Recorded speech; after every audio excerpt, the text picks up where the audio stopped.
Hi everyone, welcome back to my channel UPSC is Easy. My name is Shreya Rajan. We are going to continue with chapter Center and State Relations. The book that we are referring to is 7th edition of Lakshmi Kant. और आज हम देखने वाले हैं administrative relations between centre and state. Legislative powers का distribution हम already देख चुके हैं. आप प्लीज़ वो वीडियोस देख लीजिए.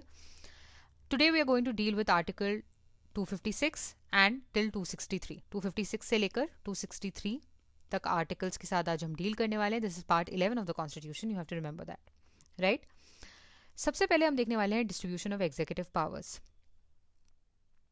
एग्जीक्यूटिव पावर्स का जो डिवीजन है between centre and state, it is more और less like distribution of legislative powers. जैसे हमने लेजिस्लेटिव पावर्स का डिस्ट्रीब्यूशन देखा था, मोर और लेस एग्जीक्यूटिव पावर्स का भी डिस्ट्रीब्यूशन वैसा ही है. But obviously a few situations are there जहाँ पे एक्सेप्शंस हैं. एग्जीक्यूटिव पावर ऑफ सेंटर की अगर आप बात करें तो वो होल ऑफ इंडिया पे अप्लाई होती है. कब? दो केसेस में. पहला केस है जब पार्लियामेंट के पास एक्सक्लूसिव लेजिस्लेटिव पावर्स हो. मतलब ये कौन सी लिस्ट की बात हो रही है? Union list. तो सब्जेक्ट्स जो कि एन्यूमरेटेड है इन द यूनियन लिस्ट, वहां पे एक्सक्लूसिव पावर है पार्लियामेंट के पास ऑफ लेजिस्लेशन.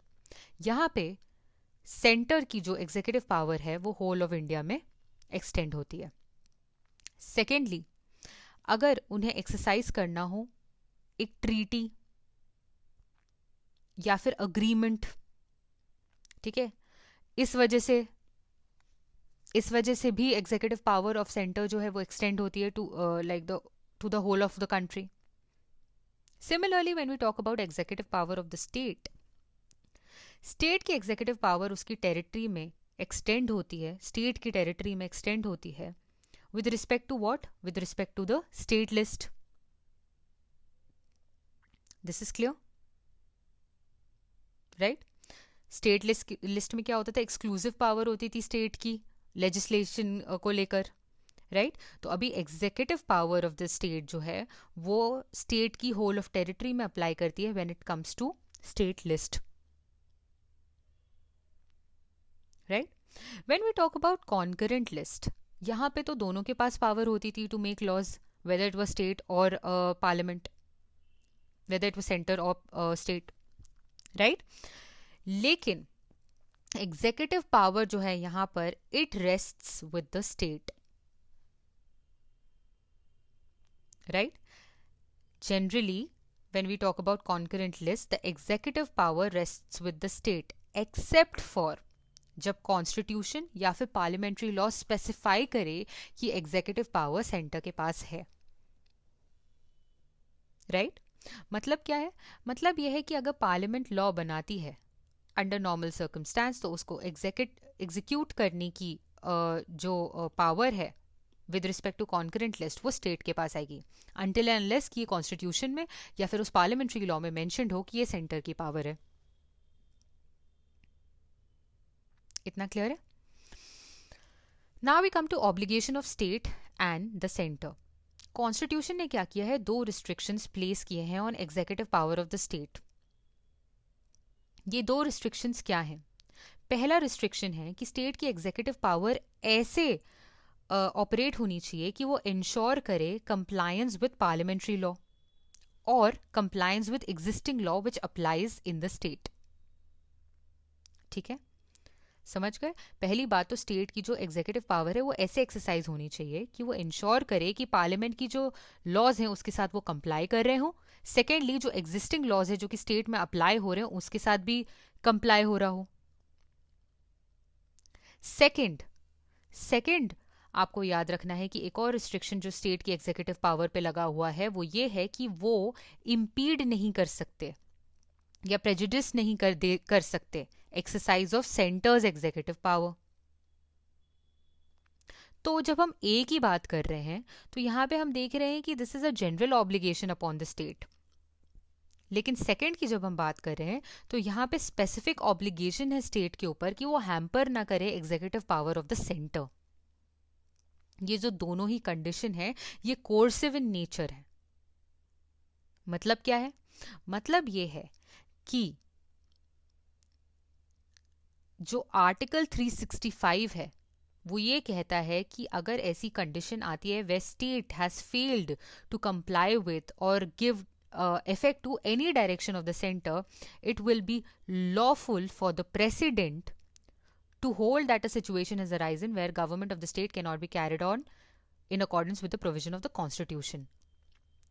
Right? ये coercive है, मतलब ये है कि 365 क्या कह रहा है, 365 ये कह रहा है कि ऐसी कोई कंडीशन आती है जब स्टेट जो है वो कंप्लाई नहीं कर पाती या इफेक्ट नहीं दे पाती कोई भी direction of the state of the centre को, तो प्रेसिडेंट जो है वो लॉफुली बोल सकता है कि state is not working in accordance with the constitution and 356 लागू हो सकता है, that is presidents rule.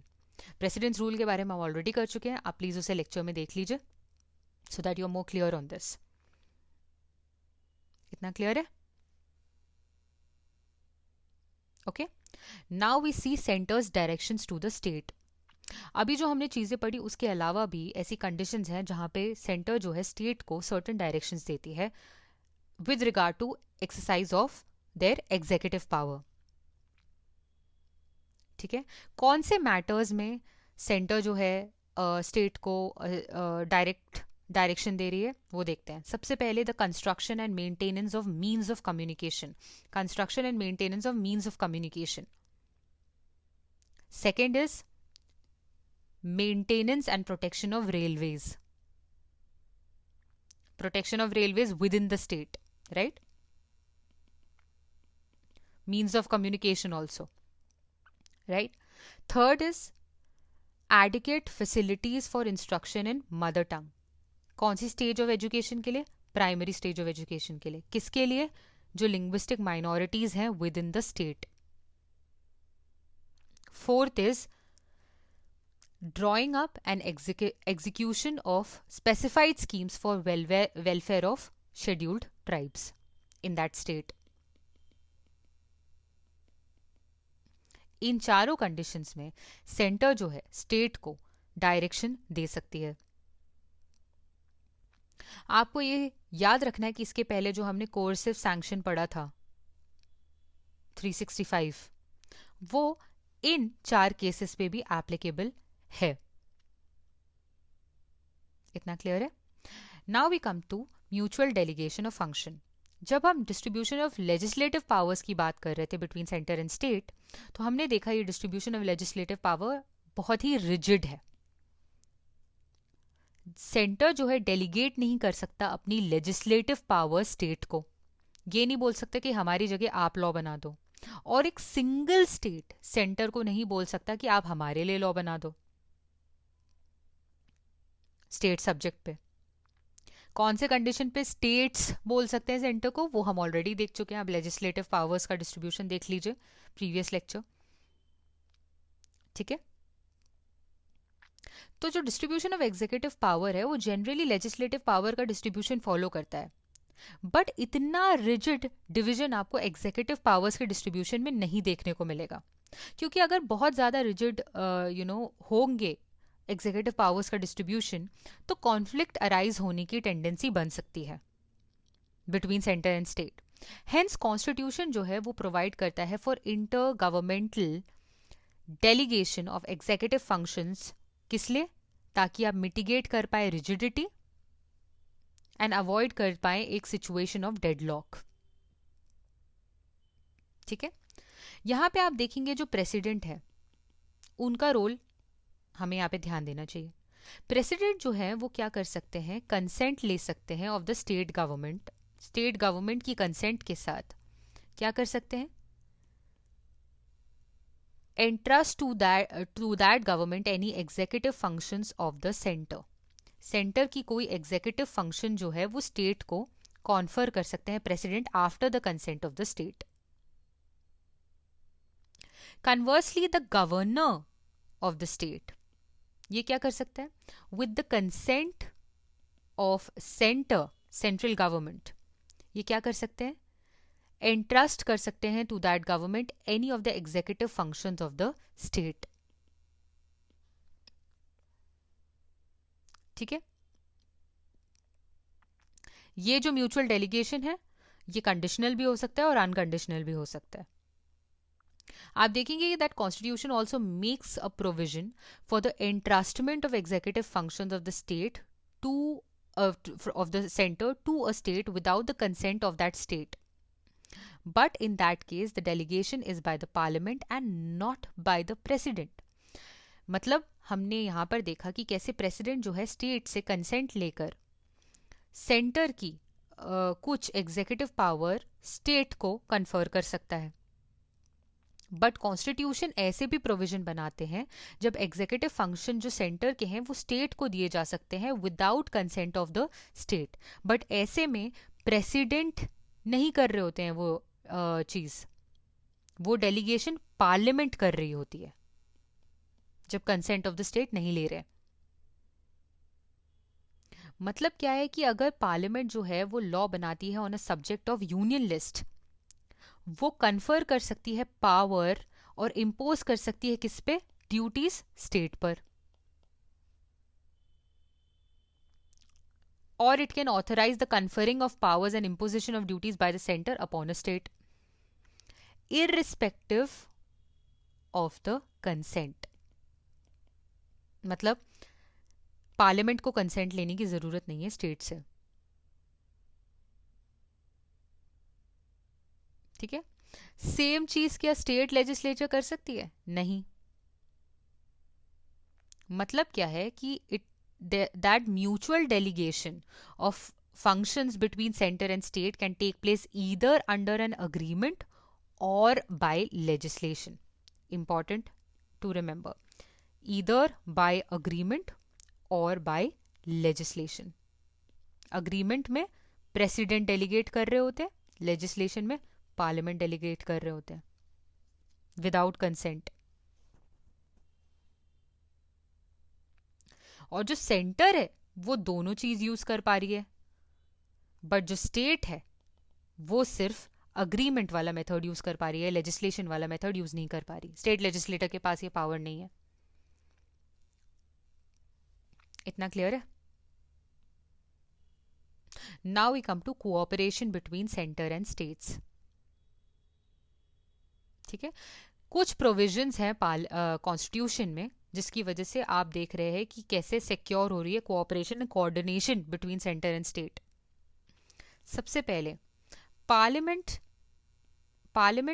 Can provide for adjudication of any dispute और complaint with respect to the use, distribution of water of any interstate river or river valley. Parliament जो है वो adjudication के लिए प्रोवाइड कर सकता है ऑफ एनी डिस्प्यूट और कंप्लेंट किसके रिस्पेक्ट में, इंटरस्टेट रिवर्स के रिस्पेक्ट में and interstate valley river valleys के रिस्पेक्ट में. सेकेंड, जो प्रेसिडेंट है he can establish under Article 263 and Interstate Council. 1919 में ऐसा एक काउंसिल सेटअप हुआ था. किसके लिए?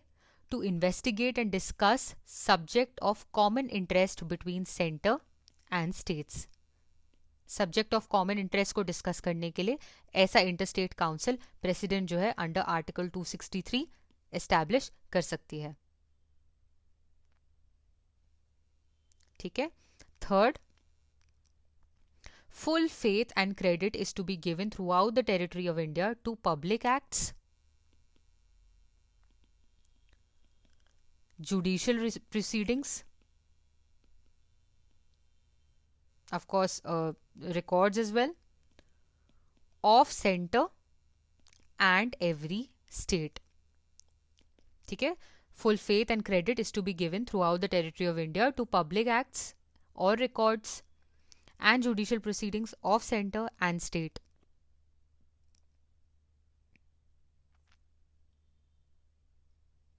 इसके अलावा पार्लियामेंट जो है वो अपॉइंट कर सकती है अप्रोप्रिएट अथॉरिटी. किस चीज के लिए? To carry out purposes of constitutional provisions relating to what? Interstate freedom of trade and commerce, ठीक है। पार्लियामेंट क्या कर सकती है, पार्लियामेंट अपॉइंट कर सकती है अप्रोप्रिएट अथॉरिटी को to carry out purposes of constitutional provisions relating to what interstate freedom and trade, but obviously no such authority has been appointed so far, right? Now we come to all India services.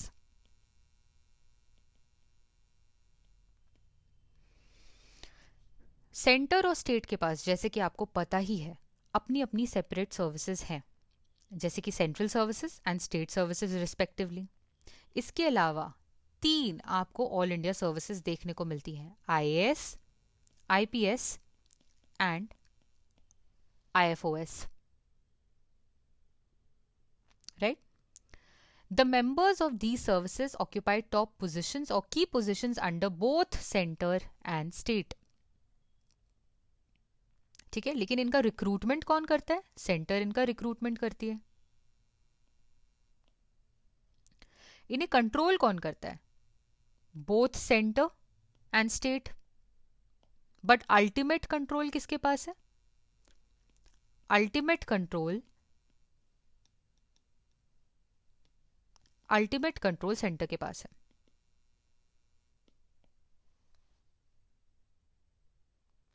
ठीक है। But immediate control state के पास है।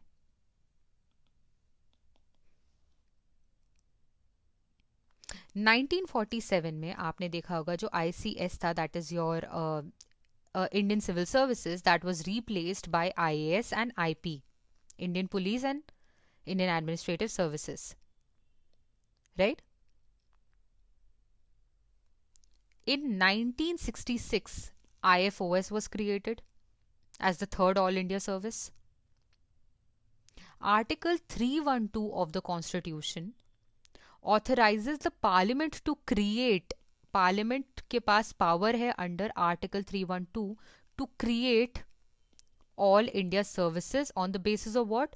On the basis of Rajya Sabha resolution. ये राज्यसभा की powers के दौरान हमने पढ़ा है,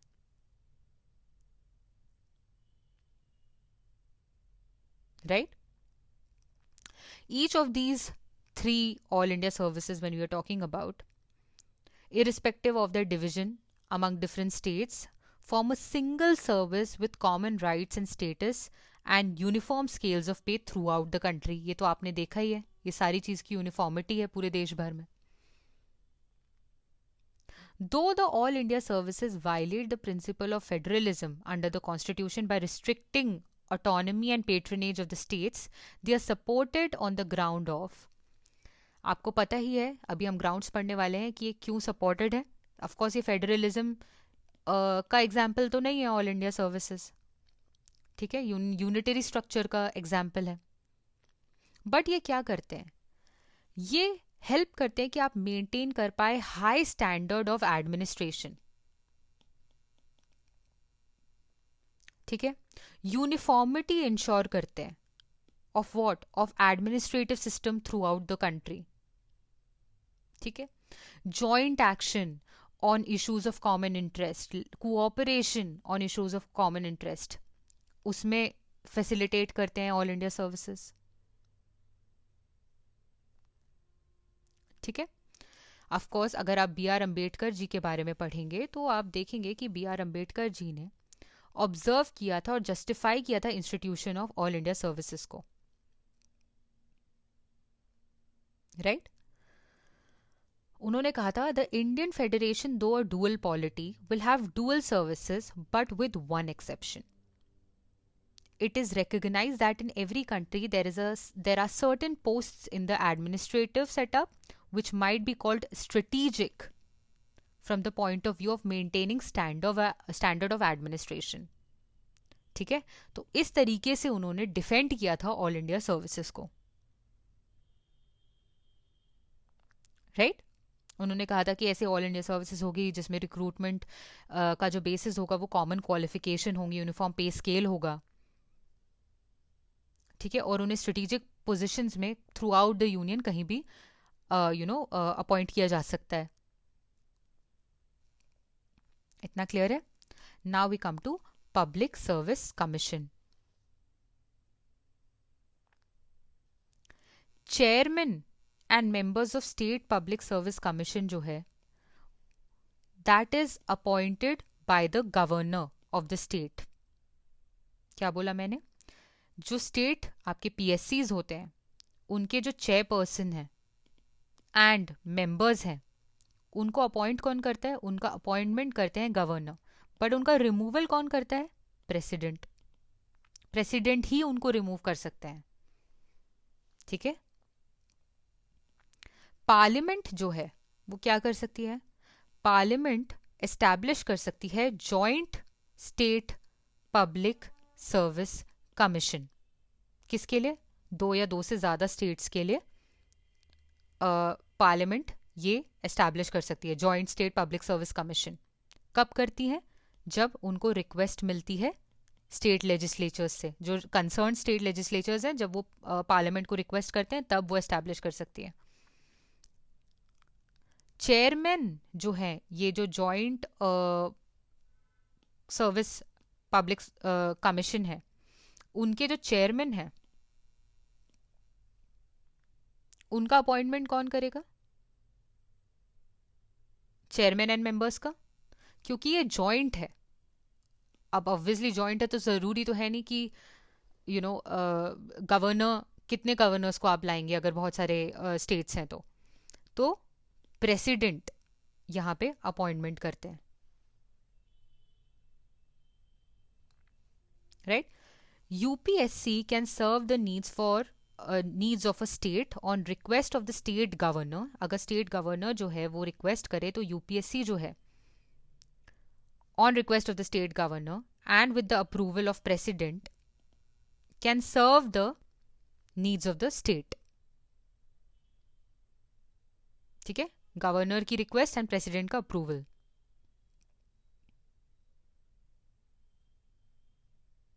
ठीक है.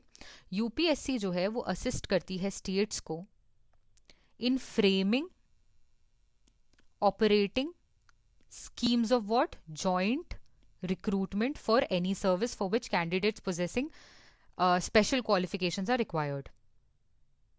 जॉइंट रिक्रूटमेंट की यहाँ पे बात हो रही है. यहाँ पे यूपीएससी क्या करती है? हेल्प करती है स्टेट्स को, असिस्ट करती है स्टेट्स को फ्रेमिंग के लिए और ऑपरेटिंग के लिए स्कीम्स. ठीक है. I think it is enough for today, otherwise the lecture will be too long. In the next lecture, we'll continue with obviously integrated judicial system and relation